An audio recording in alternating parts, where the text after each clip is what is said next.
Well, so far we've had two spontaneous encounters. One between two people who knew each other and decided to have fun, and the other that only happened because it's porn. And even so, they're pretty standard for Mother Christmas. So, how about a relationship that less than fits the standard for our Luddites?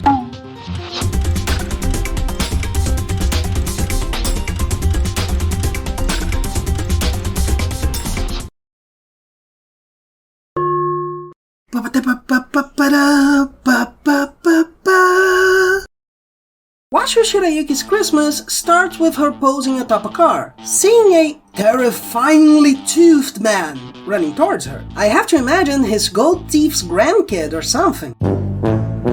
She asks about someone called Zaki-san. The guy says they won't be interrupted. She insists. The guy says he doesn't know where Zaki is, but it's almost sure he's chasing a girl somewhere. To which she reacts in a pretty common and usual fashion. What did you say? Yes, as we'll see, this is probably quite common and usual for her. Immediately, she finds Zaki's car. Someone's talking to her, maybe her GPS, since she thanks it for navigating for her, though the manner of speaking is a bit too elaborate for something like that. Move your finger 4 millimeters up, 2 millimeters to the left. No, the other left. This is the dirtiest space on your shirt.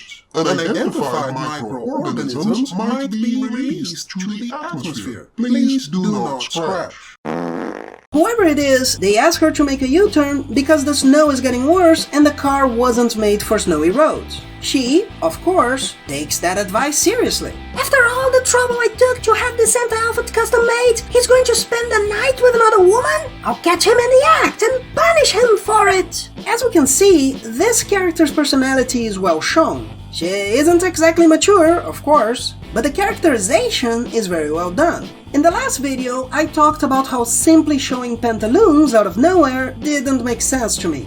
Basically, because this is usually done in spite of the character's attitude. Meaning, a gal / Mother Christmas who has no intention to be sexy is just put in a pose, and that's plenty. But again, that is the story where the main guy thinks it's normal to accept presents that hadn't been given. And this sounds a lot worse if you saw that video. In this case, on the other hand, it's totally different. Our main character is Washiu Shirayuki, whose last name means white as snow, and whose first name seems to mean either eagle feather or eagle to the 5th power. She clearly is the kind of person who might give herself too much importance and is somewhat egocentric, besides being quite irritable. Who makes mistakes because she gets angry and then realizes she effed up. With all this characterization, it's easy to believe that she's wearing this outfit willingly to show herself off. After all, she had it made.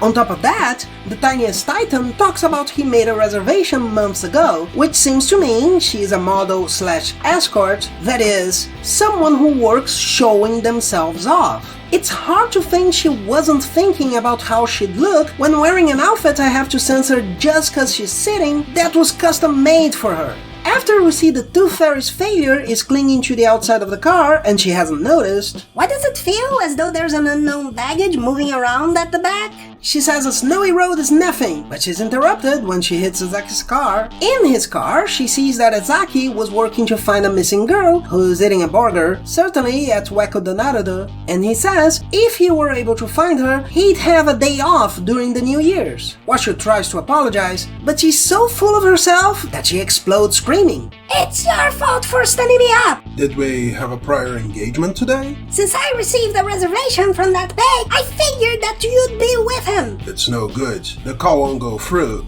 Are you listening?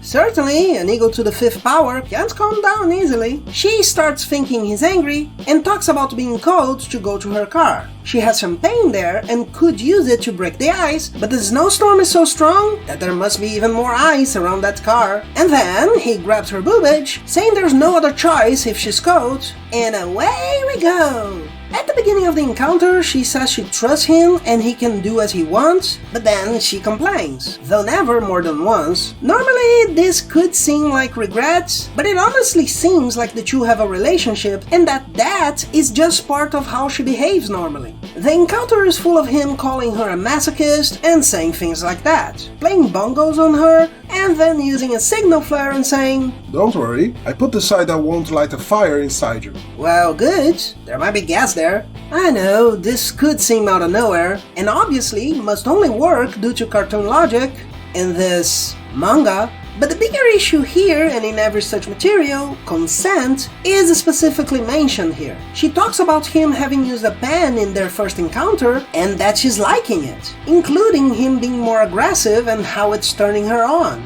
She asks why he is still fully dressed and pulls his tool out, loving the smell of his spree and gobbling it while he says something humiliating, which she responds to, still with him in her mouth. It's quite funny, frankly, especially because she makes faces related to what's going on.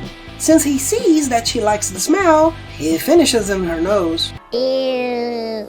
But she loves it, Izaki then putting it in while pushing the flare at the same time.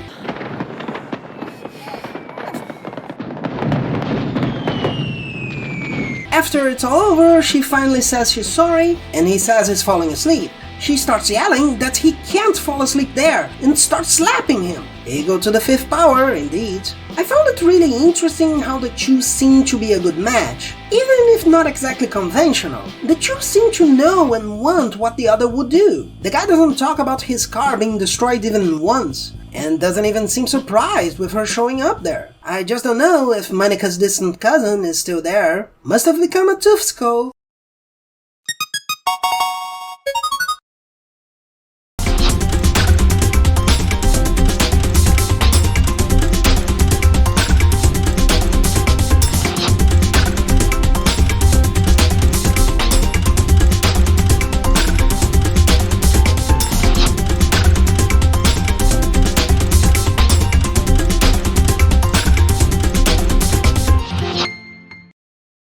Ugh.